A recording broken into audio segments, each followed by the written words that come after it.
All right, we'll be back from the break and we continue with business today. And tonight we head to the Coffee Court where we want to understand how will the parish development model shape up the Ugandan economy, more so from the agricultural sector perspective. We've got a lot of families in Uganda who are benefiting from the agricultural sector, and it's a matter of fact that with the parish development model, there will be lots of vast opportunities for them to develop through the program. Here and more of this conversation in the Coffee Court.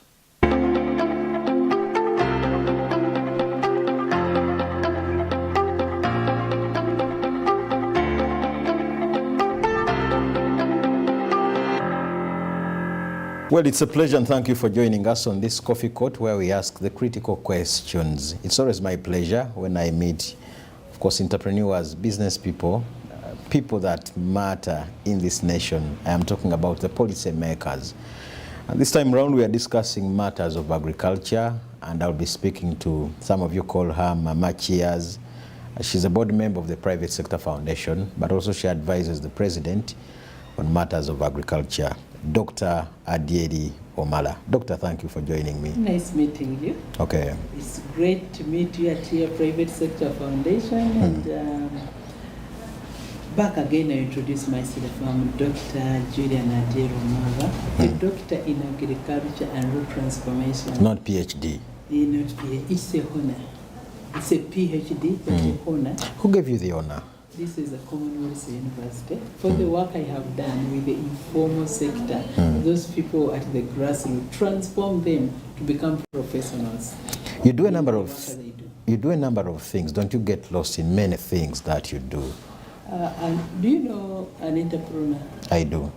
Yes. Can you define an entrepreneur? People that start up a business and see it through from one level to the other. An entrepreneur is a professional in none, but a junk of all trade. You can do many things so long as you're a social entrepreneur. To me, I'm a social entrepreneur. My duty is to transform the people from the grassroots, those who have never even gone to school, also to be transformed, to be professionals in what they do. And that's why I chair a subcommittee of health, education, and skills. And what does it do? Skills, we ensure in whatever you do, you become a professional in that. We even train you, hand skill you to do what you are doing in a better way so that everybody becomes a professional and you do it in a better way and you produce results in whatever you do. Yes. Let's now expound it to the level of the presidential advisor. You've had people say, do you have time to advise the president? Good enough I speak to one. Do you really have time to advise the president? Yes, I have the time. We sit on the committee, Presidential Investor Roundtable, where we always sit and make the policies. And I want to say twice a year we meet the president. We always work with the Prime Minister and the ministries. And Uganda Investment Authority is our coordinator. So it's not that the president sits and you go and advise him, but there is a time in a year where the private sector will sit on one side and the president, the Prime Minister, and the ministry sit on the other side. Then we put out our views, which is affecting us in agriculture. So the president listens, the Prime Minister listens, and they take action on it. That's how we advise. But you don't have a chance to sit the president alone and advise him alone. No. We advise on the issues of policy, how can we improve the agriculture sector, what are our views as private sector. So we are coordinated by Uganda Investment Authority. That's how we advise. Okay. The rains have started and good enough we are talking about agriculture. Is this good enough for Uganda? The rain really for this year, it has been the worst year. The first season, all crops died. I planted 50 acres of groundnuts, I got 10, and all of it was rubbish. And also the maize died and whatever. This is the second season. The rain is not consistent. So we are a bit worried, yes. Okay. Statistics, the current, tell us that 37% is what agriculture contributes to the current GDP of Uganda. Is this good or bad enough? To me, I want to say it's bad enough because we we always proud the power of Africa, and indeed Uganda is a power of Africa, and we have the capacity to improve the agriculture sector, but there is always a gap between the informal sector, they call it the undeserved, and the academician, those one who know. So those one who know have their ideas in their brain, and those who don't have the ideas. So unless we bridge that gap and work together, that's when we shall be there. That's why at our farm, Noya Farm, we decided to make Delight Farm Institute for hands-on skilling, and we had decided to put in accommodation so that those who have the knowledge should come, and those who seek the knowledge should come, so that those who need the knowledge learn from those who have the knowledge, and those who have the knowledge should transfer it to the practitioners. That has been a gap missing, yes. Okay, good enough you advise the president on agriculture matters.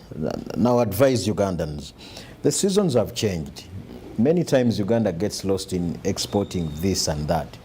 What do you think are some of the critical areas that different regions must concentrate on given the current era, Doctor? To me, I believe in one thing. We should do things in the right way. That's why to begin with, I call upon the professionals to come and guide us in agriculture. For me, I'm a born of Hoima.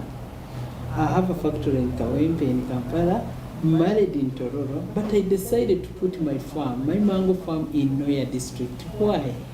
There was a study which was done in the 50s by the alien from Karuma up to Sudan. Those areas are good for fruit farming. And I followed that study. I bought land in Noya. I planted 1,000 acres of mangoes. I planted citrus. I planted guavas. I planted raspberry. Whatever I have planted has come out perfectly. There is no magic, but because the texture, the climate fits what I'm doing in that area. That's why I'm succeeding in agriculture. Are you saying everybody should do the way you did, Perfect. Doctor? Perfect. Me, I'm a doctor in agriculture and road transformation. And when I'm doing my work in the community, that's what I'm meant to do. I'm doing my job. So, if you want to grow avocado, go and test the soil. Where avocado grows well, you plant it. And where does it grow well? Good enough you're an expert in this area. That's why I come out and I call upon the professionals to come out and pull out the map of Uganda and point the zone. And those are the issues we talk about to discuss at Uganda Investment Authority on the Presidential Investor Roundtable, that pull out the map of Uganda. It was done some time back, and see where the avocado grow well, where can you plant macadamia, where can you plant cashewnut, where can you plant beans. I will tell you, beans don't grow well. In our farm, I tried it, it cannot grow well. So it is the duty of our professional people in that sector to come out and market Uganda and what they are good at. Now you have the opportunity. In those meetings, you speak to experts and people at your level. Now you have an opportunity to explain to the Ugandans and teach them what should we do in the different areas. That's why I'm saying, yes, I went to northern Uganda because it's good for fruits, it's good for oilseeds, it's good for cereals. In Mityana, people are doing well in macadamia and cashewnut. In the central, people are doing well in coffee. It needs to put out a map, a zoning map. What does better? So I will send you to Naro. National Agriculture Perfect. Referral I don't Organization. want to come out as an expert and talk. I might misguide Ugandans, mislead them, but they are technical people who studied that, who have all the data, so we can pull out that data and we inform Ugandans. It's very, very important. It should come out from the high cave where they are kept. No, but you're a practical farmer, Doctor, and I actually think a practical person speaks authoritatively more than... True, I talk more because I did the soil testing and I confirmed where I sit, where I'm doing, where I'm practicing agriculture. It's the right area, it's the right climate, And that's why we are succeeding. And I want to tell you that we produce quality mangoes better than any other mangoes that have ever been produced in Uganda, because we went and planted in the right area according to the right zoning. I insist on zoning. Why? You cannot plant avocado in Noya where it is very hot. It will not grow. I tried, of course I did my practical. And you failed. I planted more than 100 acres, but I can count a few avocados which survived. That's why I'm guiding Ugandans. Before you do land selection, first get what is good for that land. You can take the soil in Makerere, you test, they guide you, but I want to tell you the truth, and I want to call upon the technical people to come out. Those who studied it, those who know it, who have the data up to the dot, and put it in the air for everybody to do the right thing. That's what we need to do as Uganda. Apart from the soils, what is killing the agriculture sector as a presidential advisor? To me, I say it, those who know, they are not the practitioners. The practitioners, they don't know. And those who know, who have all the knowledge, they have no time for agriculture. Secondly, we did not market agriculture. I want you to tell you, they left agriculture for the informal sector, for the poor class. So even in the education, when they are doing training, they don't promote agriculture.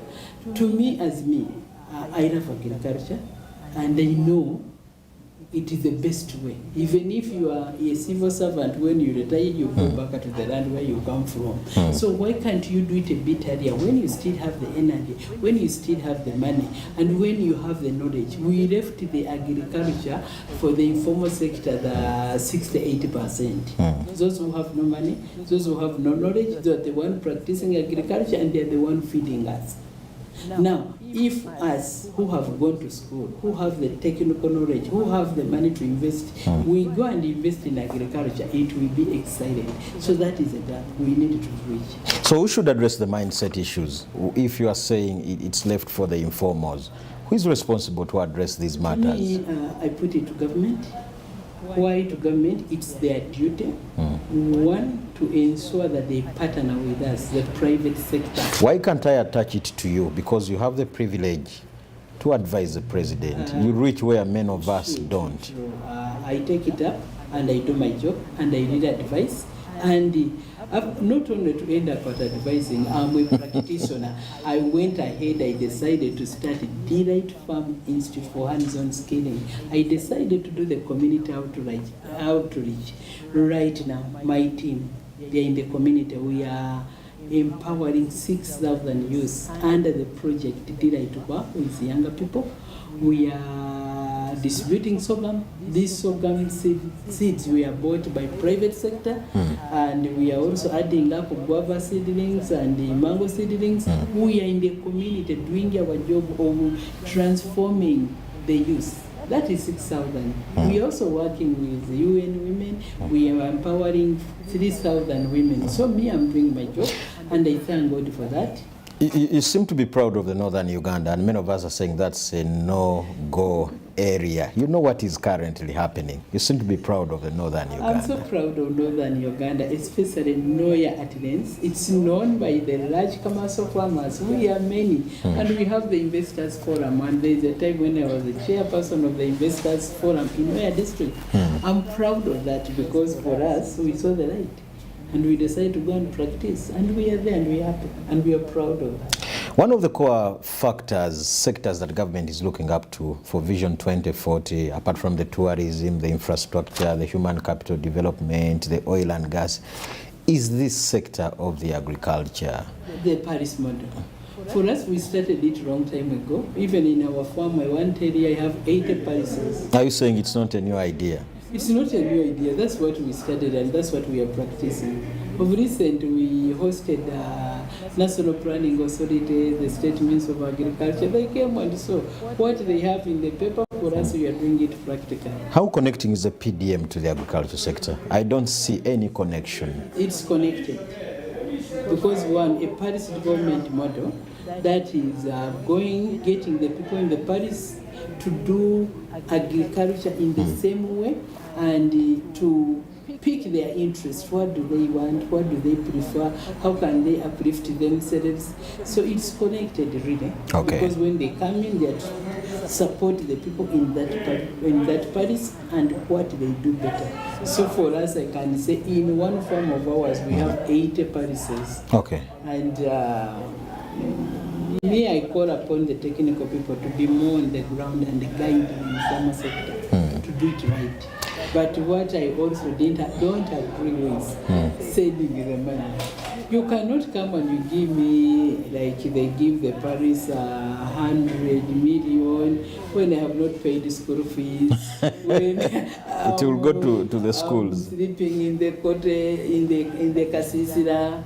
I have a patient. How can you expect me, who have never gone to school? I'm not an expert in that. You give me your money and I don't solve my immediate problem. Maybe that's when the parishioners now comes in to definitely address it. You've heard of issues of the African Continental Free Trade Area, issues of COMESA, and many of those areas where we meet as a country. Do you think as a presidential advisor, these have played any key role? Well, it would have played a key role, but what we needed to do as Ugandan, put your house to order, then other people will come and help you to improve. So Uganda, we still have a duty to put our houses to order. And what do you mean by putting the house together? It seems ambiguous. Me, as I've told you, that me, I'm as a dairy. I already have a farm. I have a farm institute. I'm practicing agriculture. I'm already a doctor in agriculture and road transformation. But I will tell you, I need the professionals to come work with me. And I need those the informal sectors also have never gone to school to come at our institute. We all go to the garden. We know we should learn how to do it practically, not the theory. So what we need to turn the theory into practical. That's what I'm saying, we should put our house to order. Okay. The president keeps on telling Ugandans who resort to agriculture as a by the way, that is a wrong thing.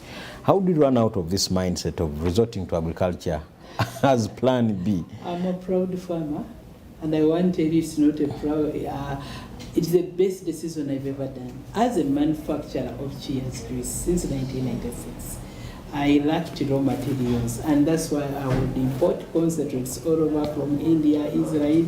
Now, I had to grow my mangoes. I had to go to the farmers, those Banyacharo, talk to them, mobilize them, put them in the group of 25. I have mobilized now up to 11,800 people.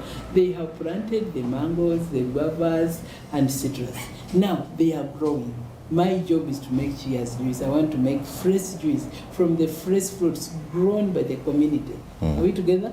Now, by doing that, you cannot come and tell me, by the way, no.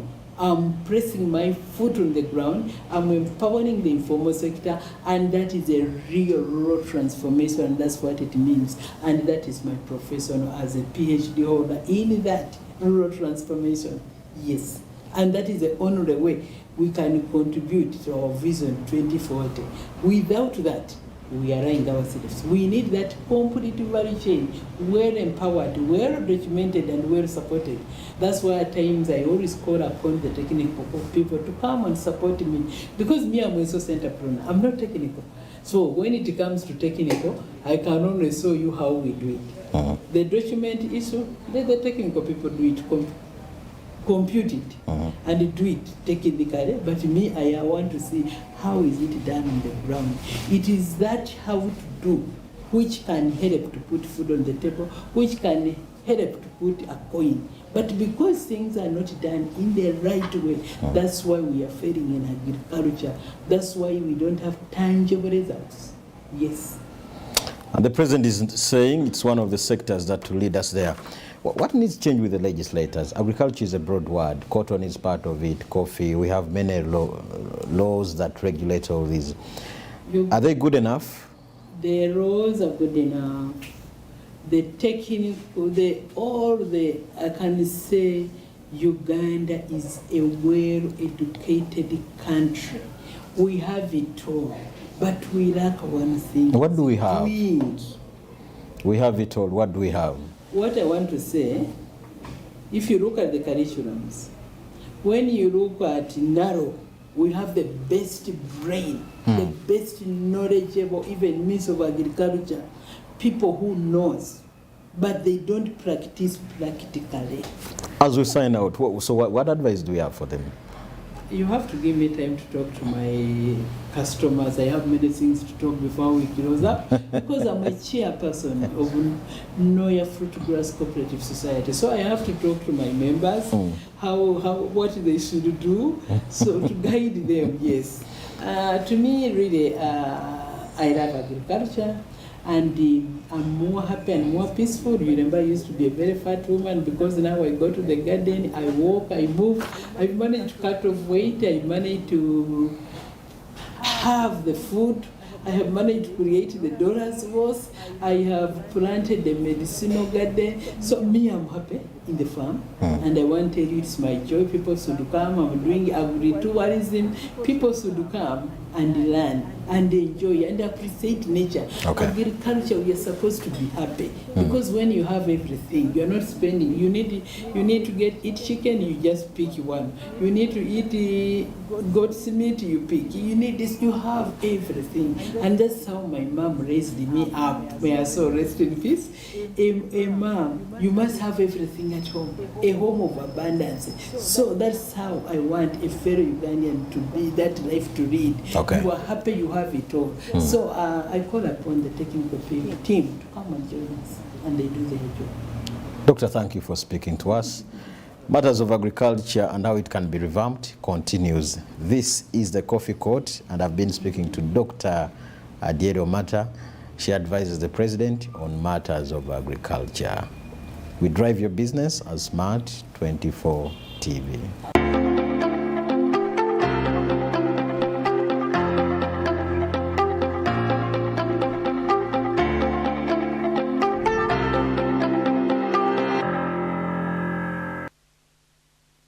It's more of a Thursday Night Live, and thank you very much for being part of Business Today, Thursday, 6th October 2022. I'm Jerome Paul Sonko with Winnie Wiyinza Nakauchi, who has been on Sign Language.